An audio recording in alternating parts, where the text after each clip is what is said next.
Growing up, my parents were staunch Catholics. I wanted to be a nun. I just felt that the only thing I could do was to be a nun so that I'd be married to Jesus. One quotation changed my life, and that's, our lives begin to end the day we keep silent about things that matter. So that was what changed my life, and I then became born again in the struggle. Dr. Jo Okei-Odumakin has lived most of her life as a fiery Nigerian activist. Courageous and bold, Odumakin has remained consistent without minding the challenges before her in a society where critical voices are muted by a system that rewards the corrupt and punishes those seeking justice.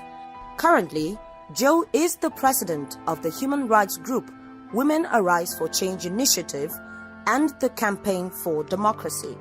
Described by renowned novelist Professor Wole Soyinka as a tireless fighter whose frail bearing bellies an inner strength and resilient purpose, a veteran of affirmative marches, Odumakin has remained on the streets fighting to create an enabling environment for the citizenry. Growing up, my parents were staunch Catholics. I wanted to be a nun. And that was how I continued from my secondary school, my A-levels. I got to University of Ilorin. I still wanted to be a nun. So one day, one very strict lecturer called my matriculation number that you see after the lectures. And then when writing our tests, we have to keep straight head. You must not move.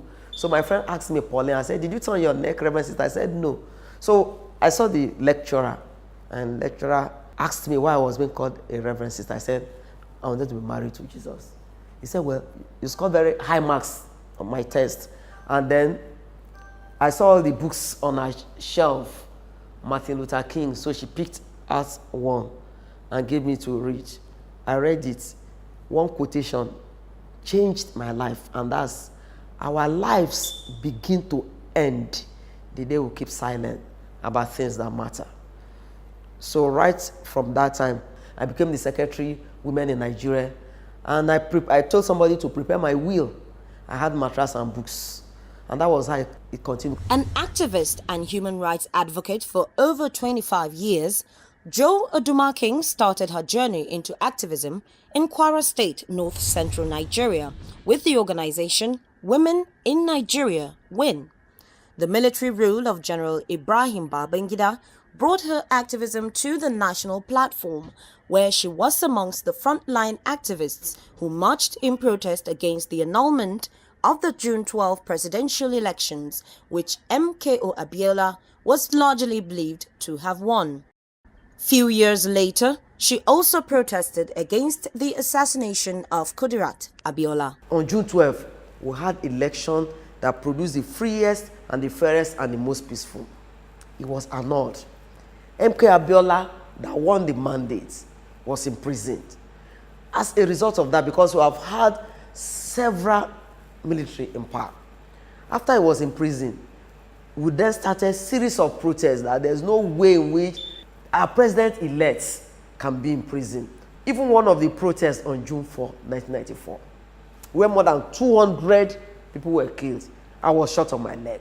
And in the process of shooting, thank God I escaped, although later on, I was detained for about 6 months. Unfortunately, we lost the man and the mandate. Even the wife, Kudirat Abiola, our heroine, she was also there at the forefront. We never knew that the military would kill her. She said she would pay with her blood. But one day, on June 4, 1996, Kudirat Abiola was shot on the head. We lost that heroine of all times. We'll never ever forget her.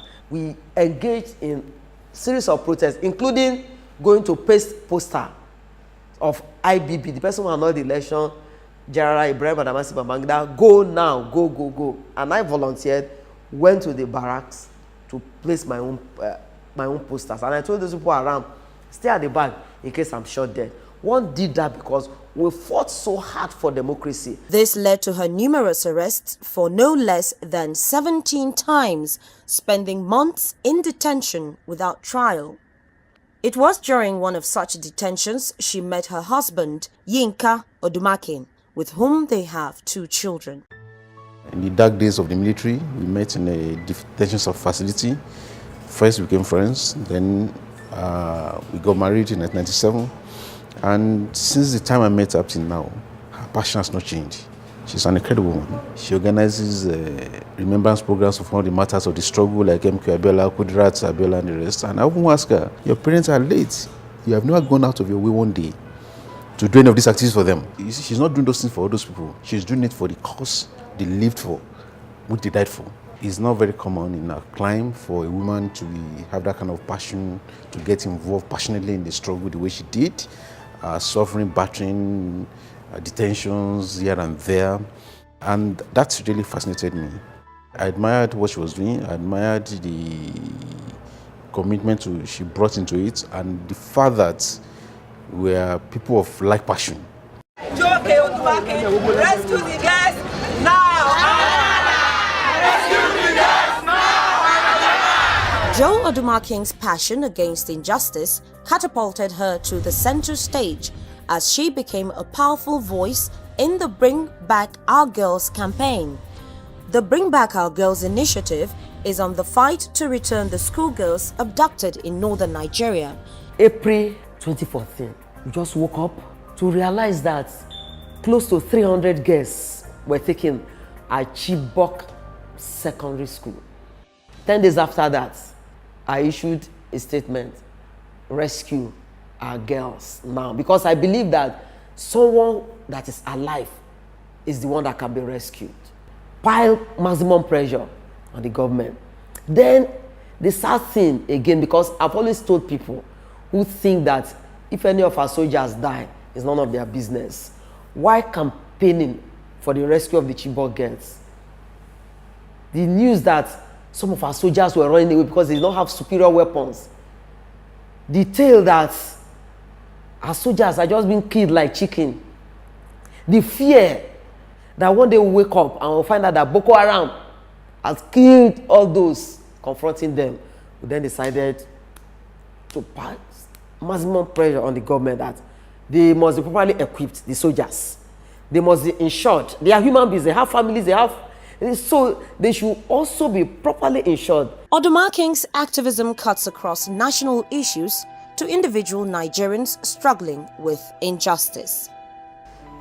The case of Juliana Agomo that was accused of stealing pepper, just pepper that fell off.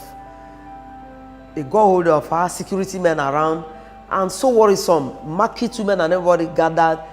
Her clothes was torn into shreds. Her younger sister that was there of about 14 years, Juliana Agomo is about 19. Her younger sister 14. And after tearing her clothes, just because the people around her that it was pepper that she stole, they started going for dry pepper inside container. And they brought dry gin, poured it inside the pepper. While mixing it, they were telling her, tell the truth, you've been stealing. She said, no, she's not been stealing. Open your legs. If you don't open your legs, we'll force you. Seeing the way men, hefty men, took her legs. In fact, one of her legs was twisted, to the back, so that they would get the shape of her leg. Opening her leg, they started pouring that content, dry pepper with gin, pouring it inside her parts. And in the process, we just found out that all those that perpetrated the heinous acts, through all the efforts, through protests, through disguising, through combing the nook and crannies of that whole Ejibo, were able to get them. And getting them, they were taken to court. And through that, they were brought to book. And as we speak, the case is still in court. And I told Nike, that is in school, that she will get justice. The sister that is nowhere to be found now will also get justice. We just want to ensure that impunity that is on the rise will have no place in our society.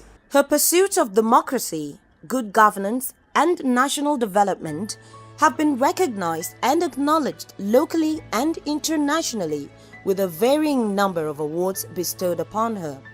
Standing out amongst them all is the 2013 United States Secretary of State's International Women of Courage Award, bestowed upon her by the U.S. First Lady Michelle Obama and the Secretary of State John Kerry, and of course the National Merit Award given to her by Nigeria's President Goodluck Ebele Jonathan. Dr. Odumakin's drive for justice and a better Nigeria has never wavered, as she has stood her grounds over the years.